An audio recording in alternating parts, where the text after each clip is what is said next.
Chapter 12, Publishing and Traveling. In June 1849, the way was opened for us to make our home for a time at Rocky Hill, Connecticut. Here on the 28th of July, our second child, James Edson, was born. While we were living at this place, my husband was impressed that it was his duty to write and publish the present truth. He was greatly encouraged and blessed as he decided thus to do. But again, he would be in doubt and perplexity, as he was penniless. There were brethren who had means, but they chose to keep it. He at length gave up in discouragement and decided to look for a field of grass to mow.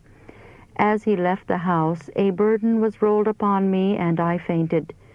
Prayer was offered for me, and I was blessed and taken off in vision.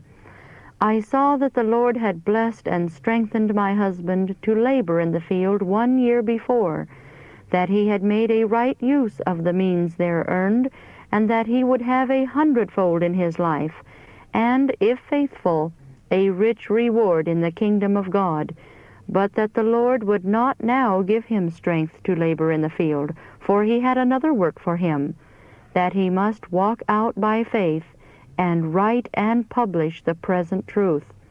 He immediately commenced to write, and when he came to some difficult passage, we would call upon the Lord to give us the true meaning of his word. About the same time, he began to publish a small sheet entitled The Present Truth.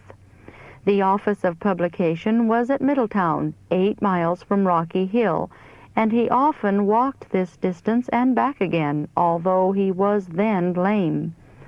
When he brought the first number from the printing office, we all bowed around it, asking the Lord, with humble hearts and many tears, to let his blessing rest upon the feeble efforts of his servant. He then directed the papers to all he thought would read them, and carried them to the post office in a carpet bag. Every number was taken from Middletown to Rocky Hill, and always before preparing them for the post office, we spread them before the Lord, and with earnest prayers mingled with tears, entreated that his blessing might attend the silent messengers. Very soon letters came bringing means to publish the paper, and the good news of many souls embracing the truth. With the beginning of this work of publishing, we did not cease our labors in preaching the truth, but traveled from place to place, proclaiming the doctrines which had brought so great light and joy to us, encouraging the believers, correcting errors, and setting things in order for the church.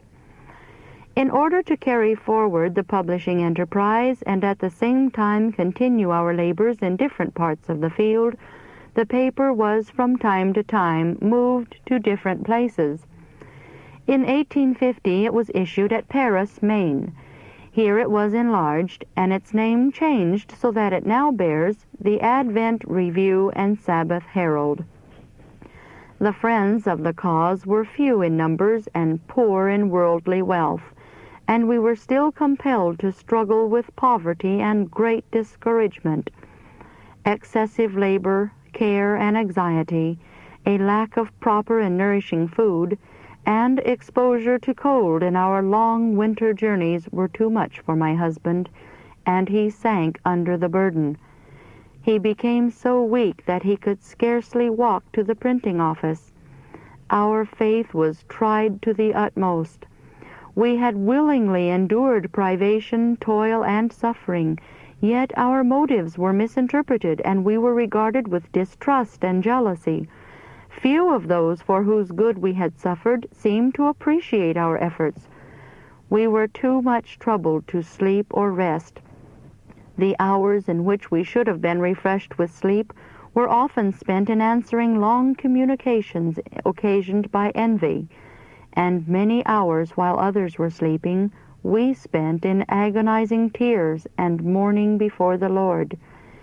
At length my husband said, "Wife, it is of no use to try to struggle on any longer.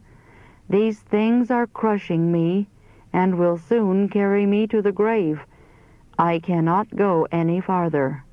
I have written a note for the paper stating that I shall publish no more." As he stepped out the back door to carry it to the printing office, I fainted. He came back and prayed for me. His prayer was answered, and I was relieved. The next morning, while at family prayer, I was taken off in vision and was shown concerning these matters. I saw that my husband must not give up the paper, for such a step was just what Satan was trying to drive him to take, and he was working through agents to do this. I was shown that we must continue to publish, and that the Lord would sustain us, that those who had been guilty of casting upon us such burdens would have to see the extent of their cruel course and come back confessing their injustice, or the frown of God would be upon them, that it was not against us merely that they had spoken and acted, but against Him who had called us to fill the place He wished us to occupy, and that all their suspicion, jealousy, and secret influence was faithfully chronicled in heaven, and would not be blotted out until every one who had taken a part in it should see the extent of his wrong course and retrace every step. The second volume of the review was published at Saratoga Springs, New York. In April 1852, we moved to Rochester, New York. At every step we were obliged to move out by faith. We were still crippled by poverty and compelled to exercise the most rigid economy and self-denial. I will give a brief extract from a letter to Brother Howland's family dated April 16, 1852. "We are just getting settled in Rochester. We have rented an old house for $175 a year. We have the press in the house. Were it not for this, we should have to pay $50 a year for office room. You would smile could you look in upon us and see our furniture. We have bought 2 old bedsteads for 25 cents each. My husband brought me home 6 old chairs, no 2 of them alike, for which he paid $1, and soon he presented me with 4 more old chairs without seating, for which he paid 62 cents. The frames are strong, and I have been seating them with drilling. Butter is so high that we do not purchase it, neither can we afford potatoes. We use sauce in the place of butter and turnips for potatoes. Our first meals were taken on a fireboard placed upon 2 empty flour barrels. We are willing to endure privations if the work of God can be advanced. We believe the Lord's hand was in our coming to this place. There is a large field for labor, and but few laborers. Last Sabbath our meeting was excellent. The Lord refreshed us with His presence." From time to time we went out to attend conferences in different parts of the field. My husband preached, sold books, and labored to extend the circulation of the paper. We traveled by private conveyance and stopped at noon to feed our horse by the roadside and to eat our lunch. Then with paper and pencil, on the cover of our dinner box or the top of his hat, my husband wrote articles for the Review and Instructor. The Lord greatly blessed our labors, and the truth affected many hearts. In the summer of 1853, we made our first journey to the state of Michigan. After publishing our appointments, my husband was prostrated with fever. We united in prayer for him, but though relieved, he still remained very weak. We were in great perplexity. Must we be driven from the work by bodily infirmities? Would Satan be permitted to exercise his power upon us and contend for our usefulness and lives as long as we should remain in the world? We knew that God could limit the power of Satan. He might suffer us to be tried in the furnace, but would bring us forth purified and better fitted for his work. Alone I poured out my soul before God in prayer that he would rebuke the disease and strengthen my husband to endure the journey. The case was urgent, and my faith firmly grasped the promises of God. I there obtained the evidence that if we should proceed on our journey to Michigan, the angel of God would go with us. When I related to my husband the exercise of my mind, he said that his own mind had been exercised in a similar manner, and we decided to go, trusting in the Lord. Every mile we traveled, he felt strengthened. The Lord sustained him, and while he was preaching the word, I felt assured that angels of God were standing by his side to sustain him in his labors. On this journey, my husband's mind was much exercised upon the subject of spiritualism, and soon after our return he engaged in writing the book entitled Signs of the Times. He was still feeble and could sleep but little, but the Lord was his support. When his mind was in a confused, suffering state, we would bow before God and in our distress cry unto him. He heard our earnest prayers and often blessed my husband so that with refreshed spirits he went on with the work. Many times in the day did we thus go before the Lord in earnest prayer. That book was not written in his own strength. In the winter and spring I suffered much from heart disease. It was difficult for me to breathe while lying down, and I could not sleep unless raised in nearly a sitting posture. My breath often stopped, and I often fainted. I had upon my left eyelid a swelling which appeared to be a cancer. It had been increasing gradually for more than a year, until it had become quite painful and affected my sight. When reading or writing, I was forced to bandage the afflicted eye. I feared that it was to be destroyed by a cancer. I looked back to the days and nights spent in reading proof sheets which had strained my eyes and thought, if I lose my eye and my life, they will be sacrificed to the cause of God. About this time, a celebrated physician who gave counsel free visited Rochester, and I decided to have him examine my eye. He thought the swelling would prove to be a cancer, but upon feeling my pulse, he said, "You are much diseased, and will die of apoplexy before that swelling shall break out. You are in a dangerous condition with disease of the heart." This did not startle me, for I had been aware that, without speedy relief, I must go down to the grave. 2 other women who had come for counsel were suffering with the same disease. The physician said that I was in a more dangerous condition than either of them, and it could not be more than 3 weeks before I would be afflicted with paralysis. I asked if he thought his medicine would cure me. He did not give me much encouragement. I tried the remedies which he prescribed, but received no benefit. In about 3 weeks, I fainted and fell to the floor, and remained nearly unconscious about 36 hours. It was feared that I could not live, but in answer to prayer I again revived. 1 week later I received a shock upon my left side. I had a strange sensation of coldness and numbness in my head, and severe pain in my temples. My tongue seemed heavy and numb. I could not speak plainly. My left arm and side were helpless. I thought I was dying, and my great anxiety was to have the evidence in my sufferings that the Lord loved me. For months I had suffered continual pain in my heart, and my spirits were constantly depressed. I had tried to serve God from principle without feeling, but I now thirsted for the salvation of God. I longed to realize His blessing notwithstanding my physical suffering. The brethren and sisters came together to make my case a special subject of prayer. My desire was granted.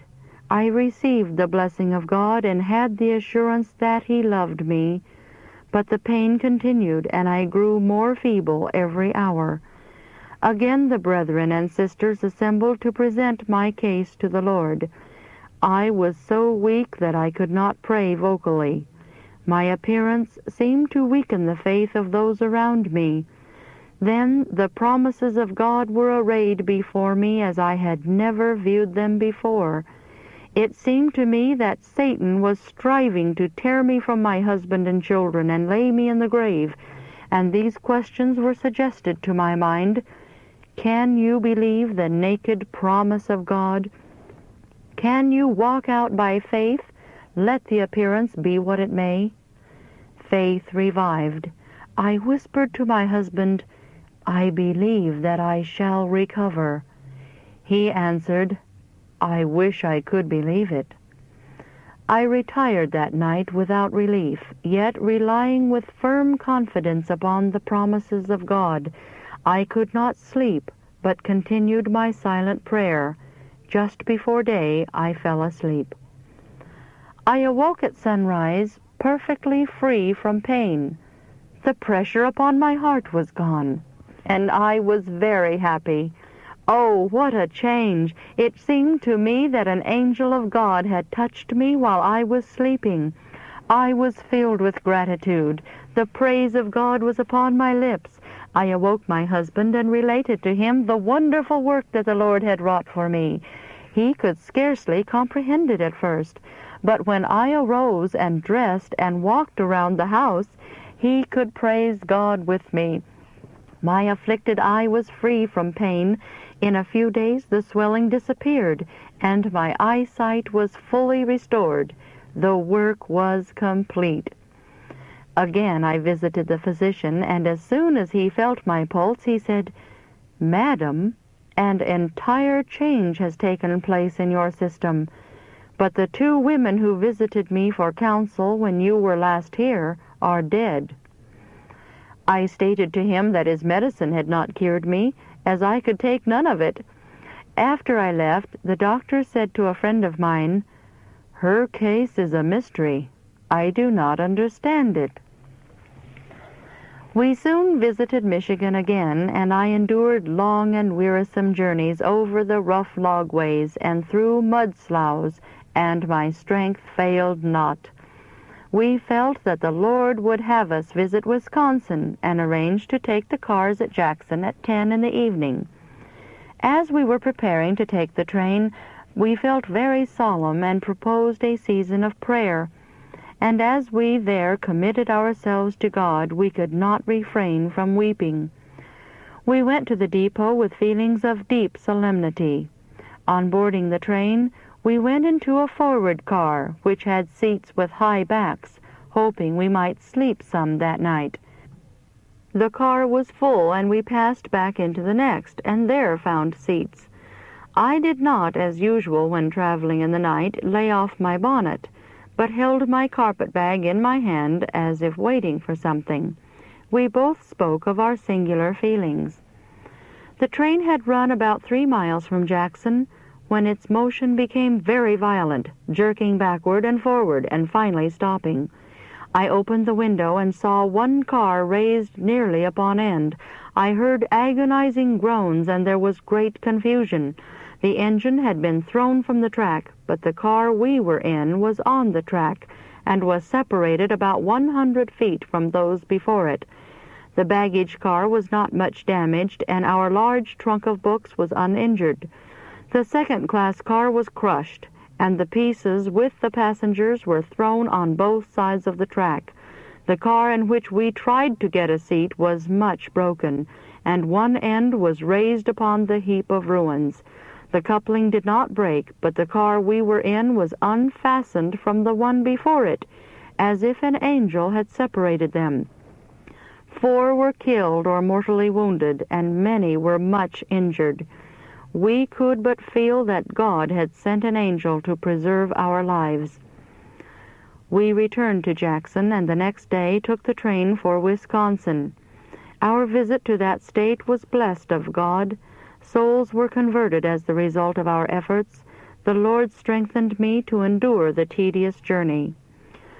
August 29, 1854, another responsibility was added to our family in the birth of Willie.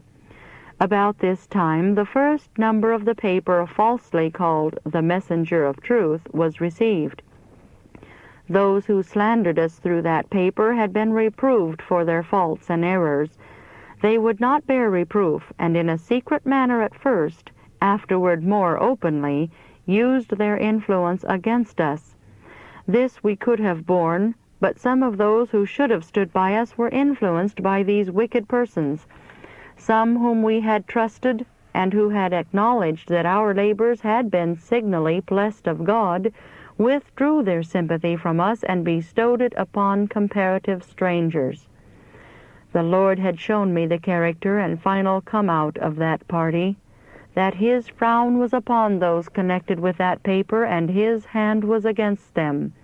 And although they might appear to prosper for a time, and some honest ones be deceived, yet truth would eventually triumph, and every honest soul would break away from the deception which had held him, and come out clear from the influence of those wicked men.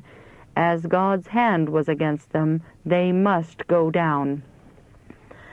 Again my husband's health became very poor. He was troubled with cough and soreness of lungs, and his nervous system was prostrated. His anxiety of mind, the burdens which he bore in Rochester, his labor in the office, sickness and deaths in the family, the lack of sympathy from those who should have shared his labors, together with his traveling and preaching, were too much for his strength, and he seemed to be fast going down to a consumptive's grave. There was a time of gloom and darkness. A few rays of light occasionally parted the heavy clouds, giving us a little hope, or that we should have sunk in despair. It seemed at times that God had forsaken us. The messenger party framed all manner of falsehoods concerning us. These words of the psalmist were often brought forcibly to my mind. Fret not thyself because of evildoers, neither be thou envious against the workers of iniquity, for they shall soon be cut down like the grass, and wither as the green herb. Some of the writers of that sheet even triumphed over the feebleness of my husband, saying that God would take care of him and remove him out of the way. When he read this as he lay sick, faith revived, and he exclaimed, I shall not die, but live, and declare the works of the Lord, and may yet preach at their funeral. The darkest cloud seemed to shut down over us. Wicked men professing godliness under the command of Satan were hurried on to forge falsehoods and to bring the strength of their forces against us. If the cause of God had been ours alone, we might have trembled, but it was in the hands of Him who could say, No one is able to pluck it out of my hands. We knew that Jesus lived and reigned. We could say before the Lord, The cause is thine, and thou knowest that it has not been our own choice, but by thy command that we have acted the part we have in it.